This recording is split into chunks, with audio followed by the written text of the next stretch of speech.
আসসালামু আলাইকুম। প্রিয় দর্শক, বিএনপির নতুন মন্ত্রিসভা গঠিত হওয়ার পর প্রথম যেই দিন সচিবালয়ে প্রথম যে কার্য দিবস সচিবালয়ে কাজ করতে গিয়েছিলেন বিএনপির মহাসচিব এবং সরকারের এলজিআইডি মন্ত্রী, মানে স্থানীয় সরকার বিষয়ক যে মন্ত্রী মির্জা ফখরুল ইসলাম আলমগীর, তখন তাকে জিজ্ঞাসা করা হয়েছিল, সাংবাদিকরা জানতে চেয়েছিলেন যে আপনারা স্থানীয় সরকার নির্বাচনটা কবে দেবেন। মির্জা ফখরুল ইসলাম আলমগীর বেশ দৃঢ়তার সঙ্গে বলেছিলেন যে খুব দ্রুতই স্থানীয় সরকার নির্বাচন হবে। এখন খুব দ্রুত বলতে কতদিন? ধরে নেওয়া যায় 1 মাস অথবা 2 মাস, এই তো অল্প সময়ের মধ্যেই স্থানীয় সরকার নির্বাচন দেওয়া হবে। মার্চের সেকেন্ড উইকে যদি সংসদ বসে, তার আগেও দেওয়া যেতে পারে, তারপরেও দেওয়া যেতে পারে, যে কোনো সময় দেওয়া যেতে পারে। এটা কিন্তু কঠিন কোনো কাজ নয়।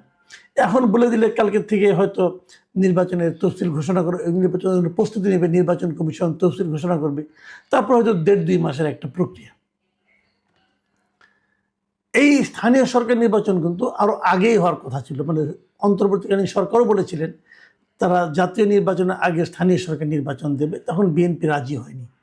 যাই হোক, এই যে গত বুধবার যে মির্জা ফখরুল ইসলাম আলমগীর বললেন, এই বলার পর আমরা এখন কি দেখলাম? আমরা দেখলাম, আজকে আমরা জানতে পারলাম যে 6টা সিটি কর্পোরেশনে সরকার 6 জন প্রশাসককে নিয়োগ করেছেন। এই 6টা সিটি কর্পোরেশন কোনটা? ঢাকা উত্তর, ঢাকা দক্ষিণ, নারায়ণগঞ্জ, তারপরে সিলেট, গাজীপুর এবং খুলনা। এই যে 6টা সিটি কর্পোরেশনে তারা প্রশাসক নিয়োগ করলেন। তো এই সিটি কর্পোরেশনগুলো আগে কীভাবে চলতো? আগেও প্রশাসক দিয়েই চলতো। তাই পার্থক্যটা হলো এই, আগের প্রশাসকরা প্রায় সবাই, মানে ঢাকা উত্তর ছাড়া আর সবগুলি ক্ষেত্রেই সিটি কর্পোরেশন চলেছে পুরো অন্তর্বর্তীকালীন সরকারের সময়টাতে চলেছে বিভিন্ন রকম সরকারি আমলা দ্বারা।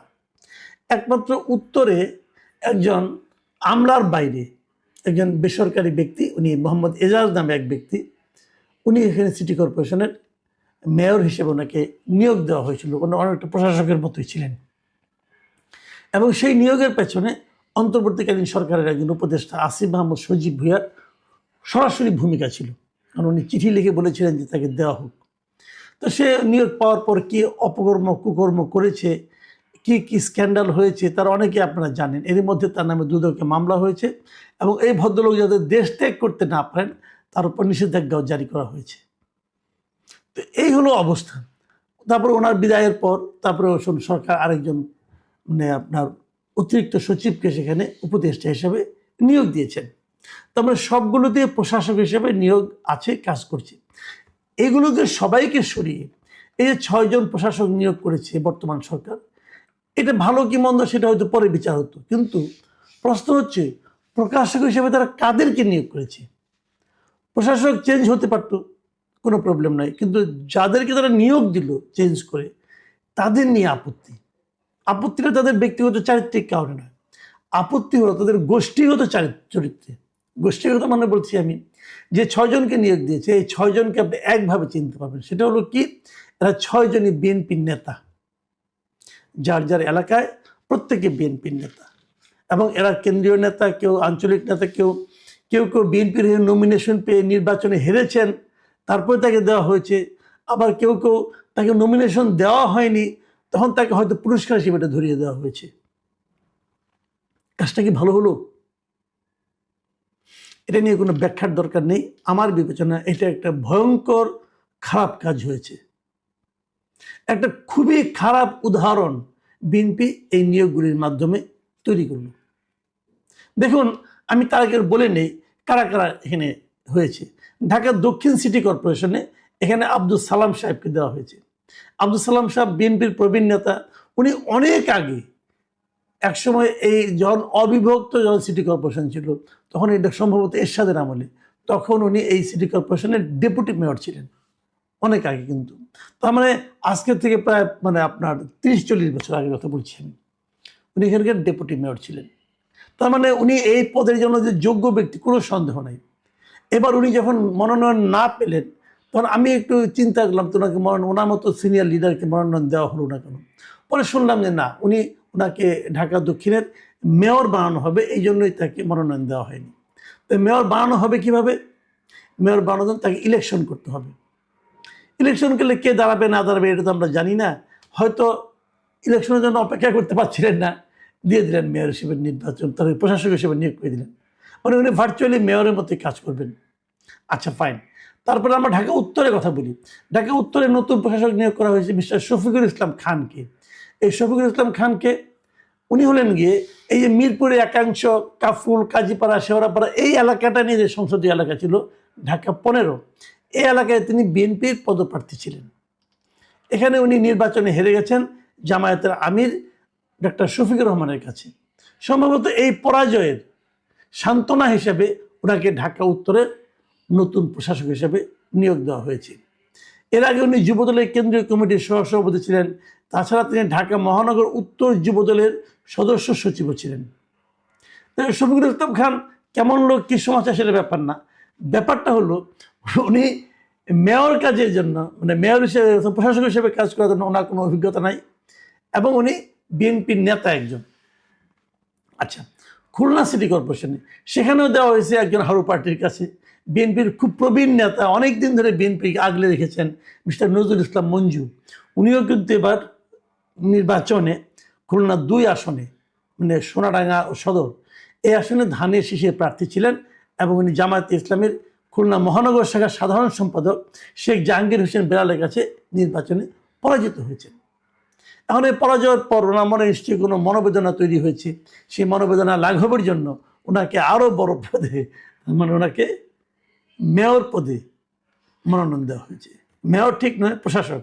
প্রশাসক আর মেয়র একই রকম মনে করবেন।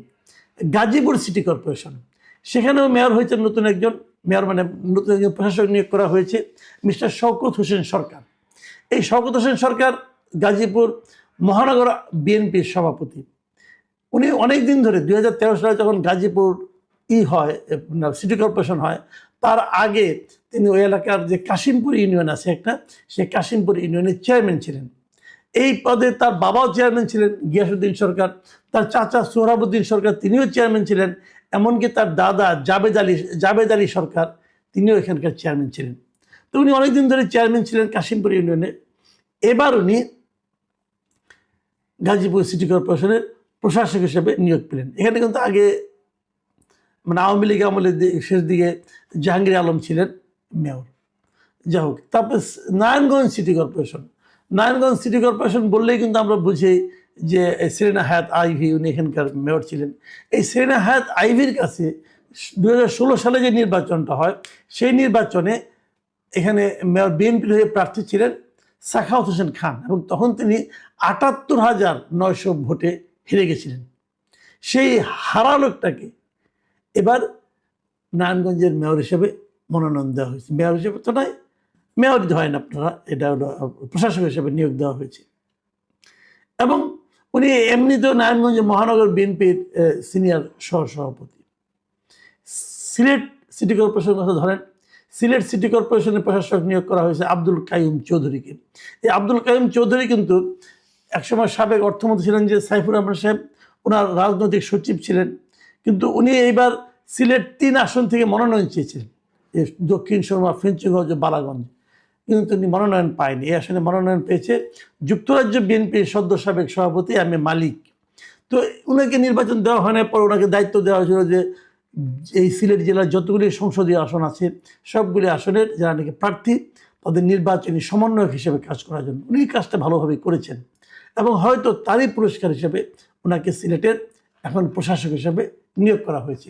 তো মোটামুটি আমরা দেখলাম যে সব জায়গায় একদম দলীয় লোককে প্রশাসক হিসেবে নিয়োগ করা হলো। কেন?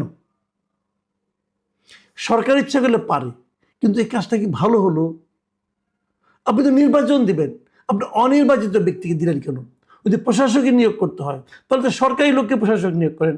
যেখানে নাকি সবসময় আমরা দেখে এসেছি ট্র্যাডিশন যে একজন অতিরিক্ত সচিবকে প্রশাসক নিয়োগ করা হয়, তিনি মেয়রের মতো কাজ করেন। আপনি তো অনেকদিন ওয়েট করেছি আমরা।